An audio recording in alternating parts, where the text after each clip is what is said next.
নমস্কার, কেমন আছেন সবাই? আশা করছি সবাই অনেক ভালো আছেন আর আমরাও ভালো আছি। আজ হলো শুক্রবার আর ঘড়ির কাঁটার সময় এখন সকাল ৮টা। ঠিক এখন থেকে ব্লগটি শুরু করলাম। যদি ব্লগটি ভালো লাগে একটি লাইক দিয়ে পাশে থাকবেন। বাবুর আজকে পরীক্ষা নেই, তাই একটু দেরি করে ঘুম থেকে উঠলাম, তাড়াটাও নেই। যদিও এখন তাড়াহুড়ো করতে হয় না, কারণ সকাল 7:30 থেকে পরীক্ষা আরম্ভ হয়, তখন তো কিছু খেয়ে যেতে পারে না। ওই একটু ছাতুর ঘোল বা একটু হরলিক্স সেটাই খেয়ে যায়। রান্নাবাড়ির খুব একটা ঝামেলা নেই, আর টিফিনও নিয়ে যায় না। তো ঘুম থেকে উঠে ফ্রেশ হয়েছি, আর তারপরে এই যে বিছানাটা গুছিয়ে নিলাম। ছেলের ঘরটা একটু পরিষ্কার করে দিয়েছি, আর এবার গুটি গুটি পায়ে নিচের ঘরে যাচ্ছি, দেখি কি বানাই না বানাই। যে জিনিসটা শরীরের জন্য বিশেষ সমান, সেই খাবারগুলোই আমাদের খেতে বেশি ভালো লাগে। মানে যার যেটা বারণ হয় খাবার, সেটাই বেশি করে খেতে ইচ্ছে করে। এই যে চাটা খাওয়া আমার জন্য খুব একটা ভালো না, কিন্তু চা না খেলে না থাকতেই পারি না, আর কাজকর্মে একদম মন লাগে না, মেজাজটা খিটখিটে লাগে। তো চা খাবো। ইদানিং বিস্কিটটা আর খাচ্ছি না, প্রায় 4-5 দিন হয়ে গেল। ওই আবার কবে শুরু করব বিস্কিট খাওয়া তার ঠিক নেই। তো সবার প্রথমে আমি ভাতটাকে চাপিয়ে দিচ্ছি, আর এই যে ভাতের জলটা গরমও হয়ে গেছে, চালটা ধুয়ে দিয়ে এবারে হাঁড়িতে ভাতটা চাপিয়ে দিব, তারপরে চা বানাবো। এই ভাত রান্না করার হাঁড়িটা আমার অনেক দিনের পুরনো, সেই যখন নতুন সংসার হয়েছিল তখনকার। এখনও কিছু হয়নি, মাজলে এখনও চকচক চকচক করে। তো মাঝে মাঝে রান্না করি, আবার মাঝে মাঝে একটু ছড়ানো হাঁড়িতে রান্না করি। তবে ছড়ানো হাঁড়িতে ভাত করলে না ভাতটা অনেকক্ষণ অবধি ভালো থাকে। আর এটা যেহেতু খুব একটা ছোট আর মুখটা চাপা টাইপের, এটাতে ভাত তাড়াতাড়ি ঘেমে ওঠে। তো এই যে আমার চা বানানো হয়ে গেল, 2 কাপে চা বানিয়ে নিয়ে আমরা আবার চাটা খেয়ে নেব। তারপরে কাটাকুটি করব, রান্নাবাড়ি করব। আর আজকে ব্রেকফাস্টে তেমন কিছুই খাবো না, ভাবছি চায়ের কাপে চুমুক দিতে দিতেই ভাতটা একটু নাড়া দিয়ে দিয়েছিলাম, আর দেখলাম যে ভাতটা হয়েও গেছে। তো খানিকটা চা রয়ে গেছিলো কাপে, তবু ভাতটাকে উপর দিয়ে দিই। খুব একটা ভাত যদি নরম হয়ে যায়, আমি আবার সে ভাত খেতে পারি না, আমার একটু ঝরঝরে ভাতই পছন্দ।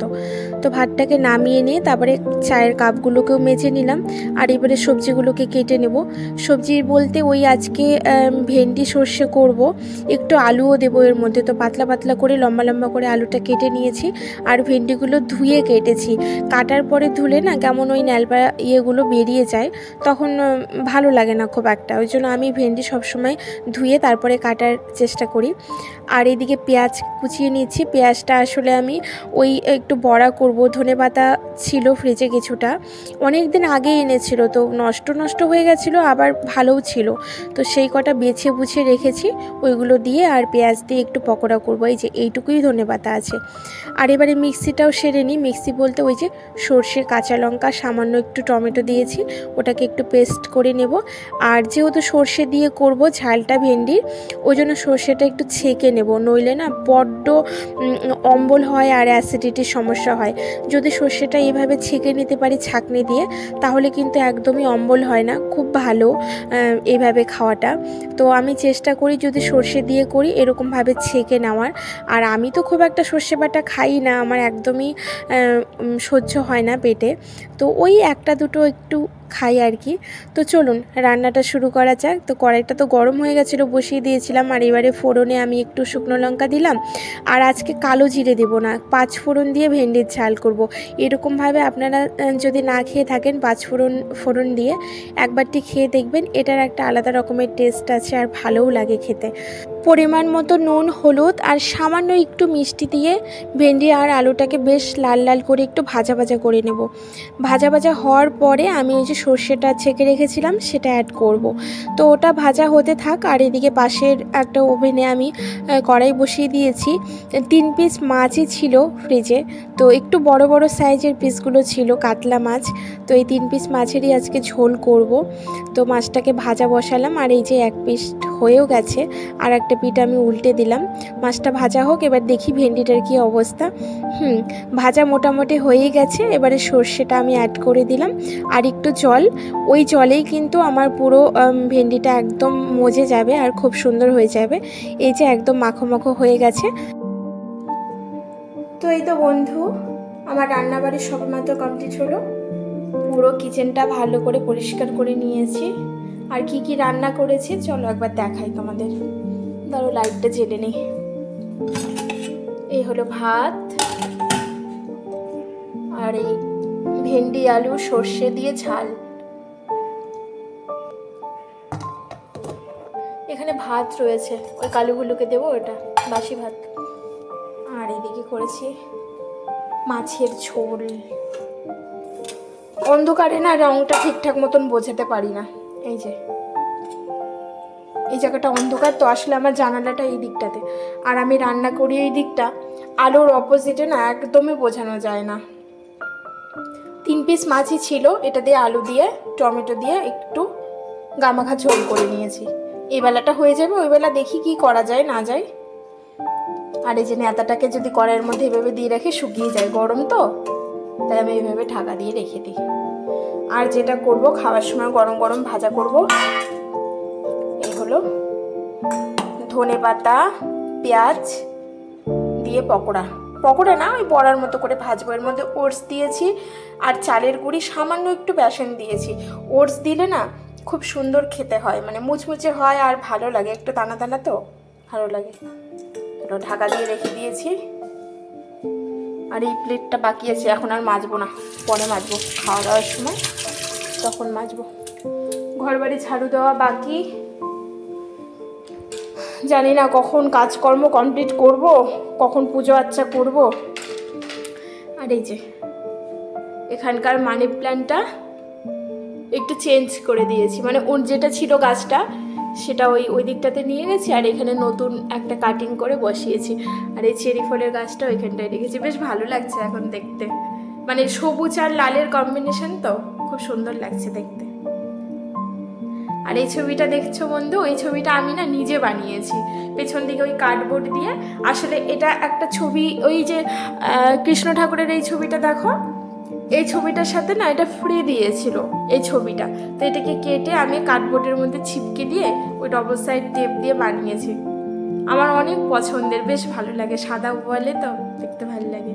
আর ঘড়ির কাঁটায় দেখো, নিচের ঘরগুলো ঝাড়ু দিয়ে এবারে উপরের ঘরে এসেছি, ঘরগুলো পরিষ্কার করে ঝাড়ু দিয়ে নেব। এর আগের দিনের ভিডিওতে রিঙ্কি দেবনাথ বোনটি কমেন্ট করেছিল, দিদিভাই অনেক দিন আমি অসুস্থ ছিলাম, তাই তোমার ভিডিওতে ঠিকঠাক মতন কমেন্ট করতে পারিনি। কোনো ব্যাপার না বোন, তুমি সুস্থ থাকো, এটাই সব থেকে বড় ইম্পর্টেন্ট। তুমি এখন কেমন আছো না আছো আমাকে কমেন্ট বক্সে অবশ্যই জানিও, আর তোমার কি হয়েছিল সেটাও তুমি জানিও। পুরো ঘর বাড়ি ঝাড়ু দিতে দিতে তো হাঁপসে যাই। আমার না ঝাড়ু দেওয়ার থেকে ঘর মোছাটা বেশি সুবিধাজনক মনে হয়, ঘর মোছাটাই আমার কাছে তাড়াতাড়ি হয়, আর ঝাড়ু দিতে গেলে অনেক দেরি হয়। কারণ যখনই আমি ঘর ঝাড়ু দিতে যাই তখন এইটা পরিষ্কার করতে লাগে, এটা পরিষ্কার করতে লাগে, আর সেটাতে আরও অনেক দেরি হয়ে যায়। তো ঘর ঝাড়ু দিয়ে স্নান করেছি, আর আমার গোলুটা আজকে পুজো দিয়ে দিল। ও বলল যে ঠিক আছে দেরি হয়ে গেছে, তাহলে আমি পুজোটা দিয়ে দিই। তো পুজো দেওয়া কমপ্লিট হয়ে গেছে, আর এবারে মা আর ছেলেতে মিলে খেতে বসেছি। আর আমার হাজব্যান্ড আগেই এসে খেয়ে গেছে, আজকে একটু অবশ্যই তাড়া ছিল, সেই জন্য তাড়াতাড়ি এসেছিলো লাঞ্চ টাইমে, আর খাওয়া দাওয়া করে বেরিয়ে গেছে, আমাদের দেরি হচ্ছিল বলে। তো চলুন খাওয়া দাওয়াটা কমপ্লিট করি। বাড়িতে সদস্য সংখ্যা 3 জন, কিন্তু এত বেশি পরিমাণে আমাকে রান্নাঘরে থাকতে হয় সে কি আর বলবো। সকালের ওই চা থেকে শুরু হয়, ব্রেকফাস্ট, লাঞ্চ, তারপরে আবার বিকেলের, সন্ধ্যার, আবার রাত্রিরের ডিনার। এতক্ষণ অবধি রান্নাঘরে থাকি, রান্নাবাড়ি করি, তবুও আমার ওপরে অভিযোগ আসবে আমি নাকি ঠিকঠাক মতন রান্নাবাড়ি করি না, খুব কম হালকা ফুলকার উপরে রান্নাবাড়ি করি, আর আমার নাকি রান্না করতে ভালো লাগে না। এই অভিযোগগুলো আমার ছেলে আমার ওপরে দেবে, কখনো কখনো আমার ছেলেকে সাথ দেবে আমার হাজব্যান্ড, দুজনে মিলে আমাকে শুধুমাত্র এই অভিযোগই করে যাবে। আপনারাই বলুন বন্ধু, আমি কি একদম হালকা ফুলকা রান্না করি? সবসময় তো রান্না করতেই হয় আমাকে, আর খুব একটা স্পাইসি রিচ সবসময় খাবার দাবার খাওয়া তো ভালো না শরীরের জন্য, কে বোঝে কার কথা। আর এই দেখুন এখন হলো রাত্রি ওই 8:30টার মতো বাজে। আমার ছেলের পড়া ছিল বিকেলে, ও পড়ে বাড়িতে চলে এসেছে। আর তারপরে না এই যে চিকেন এনেছিল, তো চিকেনটা আমি দুপুরবেলায় এনেছিল, চিকেনটা আমি ভালো করে ম্যারিনেশন করে রেখে দিয়েছিলাম। কয়দিন থেকে আমার ছেলে বলেই চলেছিল যে একটু চিকেন ফ্রাই করবে, KFC স্টাইলে একটু চিকেন ফ্রাই করবে। আসলে অনেক দিন আগে আমি করেছিলাম, প্রায় 6-7 মাস আগে করেছিলাম, তো সেটা স্বাদটাও ভুলতে পারিনি। আসলে না এই টাইপের খাবারগুলো খুব একটা বানানো হয়ে ওঠে না, সময়ের তো দরকার, একলা মানুষ চারিদিকে পেরে উঠি না।